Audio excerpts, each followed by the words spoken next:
Welcome to some Atraxa Killing Floor. Hope you're excited, guys. Yeah, we got some four-color Aristocrat action for you. I picked up Atraxa the other day, and I've been wanting to build something with her. I didn't want to go super friends, and so the more I kept looking at her, the more I was like, man, I just want to build four-color Aristocrats with her. And so I have an Aristocrats deck with the Laura Suicide Squad, but going Aristocrats with her was a really fun experience. It's a really cool deck, and I really enjoy it. But let's start off with Atraxa. So she has Flying, Vigilance, Death Touch, and Lifelink. At the beginning of your instep, Proliferate. We don't have anything that really takes advantage of those counters that she's going to be able to generate with Proliferate, but what she kind of does is she's more of a support commander in this deck. She allows us to get her down. We can stabilize with that lifelink if our opponent has a bunch of flying threats in the air.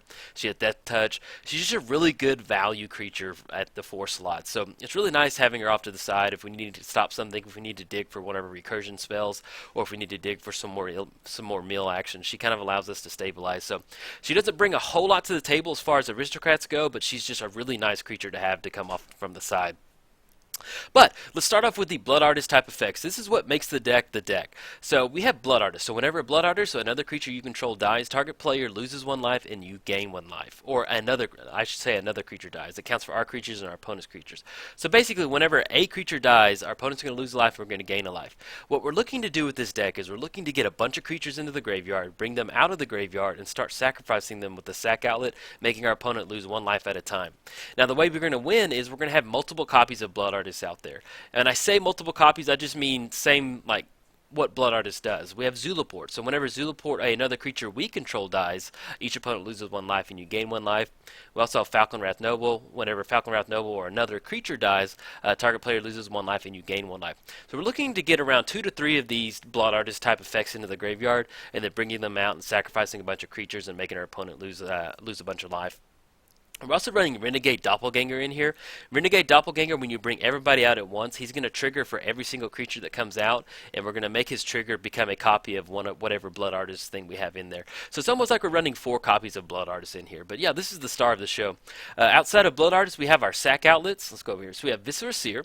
We can also use him to kind of get stuff into the graveyard using that scry action to dig for one of our recursion spells.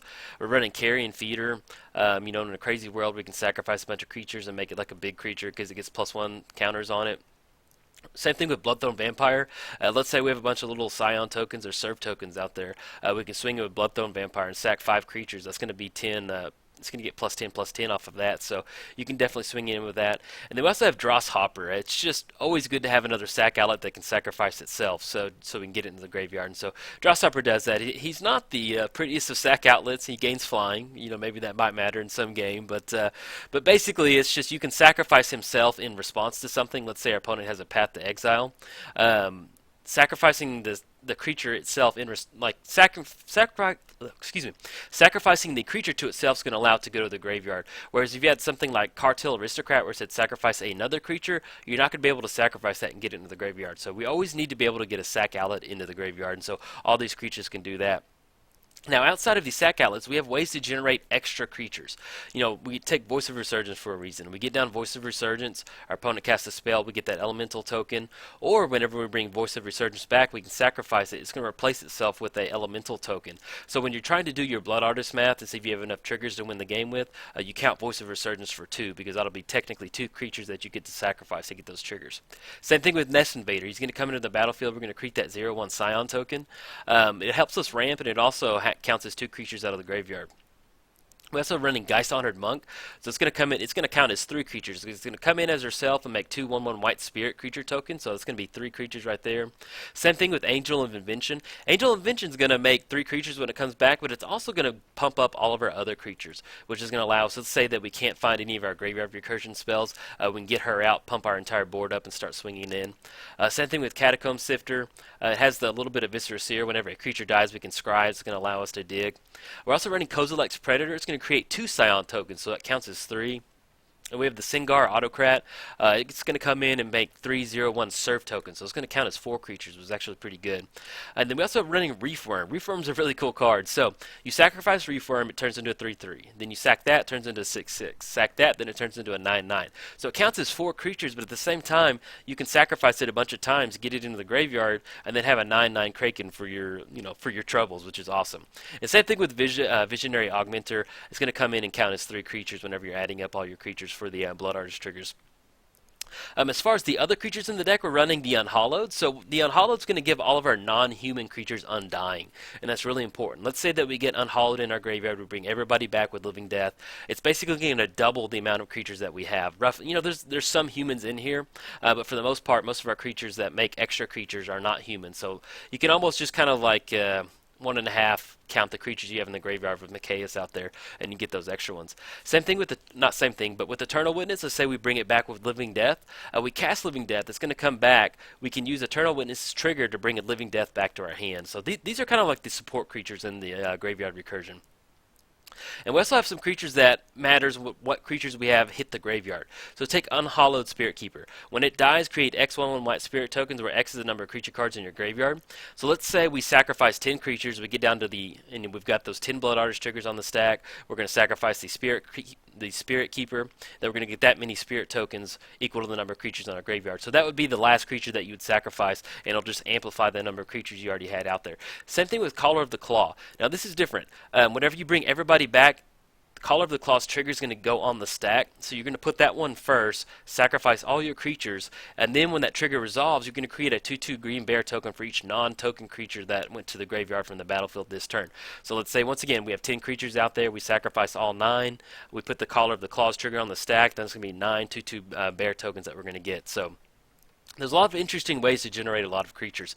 We're also running Pawn of Ulamog, same thing, a lot of redundancy. Whenever a creature we control dies, or a non-token creature, we get a 0/1 colorless Eldrazi spawn token. So that's just going to double up the number of creatures that we're running in here. We're also running Scourge-Stack High Priest. This is just value. We have a lot of sack outlets, a lot of extra creatures we want into the graveyard, so we can kind of be proactive with sacrificing creatures. And we can use that to create some 5/5 black demons, which is always fun. Little metal action right there. We're also running Snapcaster and Noxious Revival. Let's say we bring Snapcaster back and we have Noxious Revival in the graveyard. We don't hit an Eternal Witness. We can bring back whatever our, if it's Living Death or Rise of the Dark Realms, we can bring it back to our hand and then rinse and repeat, do it next turn. After that, we have our graveyard, the way we can mill ourselves. We're running Tunnel Vision. Tunnel Vision is an awesome card in this deck. Name a card, target player reveals the cards from the top of his library until that card's revealed, put the rest into your graveyard.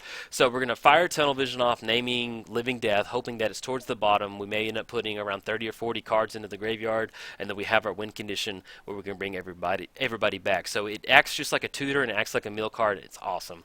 We're also running Traumatized. Target player puts the top half of his or her library rounded down into the graveyard. Excuse me. Usually you're looking around 30 to 40 cards getting in the graveyard off that, which is not too bad.